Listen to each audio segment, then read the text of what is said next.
एकदम साधारणशा गव्हाच्या पिठाने सुद्धा सुपर सॉफ्ट चपाती बनवण्यासाठी अगोदर काय करायचं, गव्हाचं पीठ घ्यायचं, चाळून घ्यायचं, त्यामध्ये ॲड करायचं मीठ आणि तेल आणि थोडं थोडं पाणी ॲड करून छान असा मऊ गोळा बनवून घ्यायचा आणि अर्ध्या तासासाठी रेस्टवर ठेवून द्यायचा।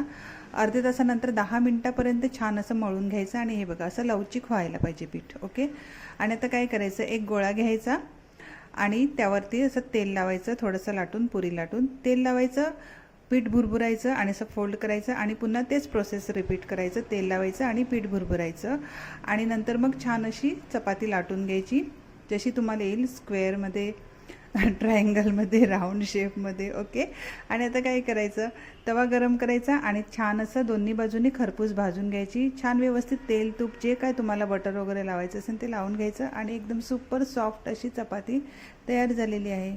एन्जॉय।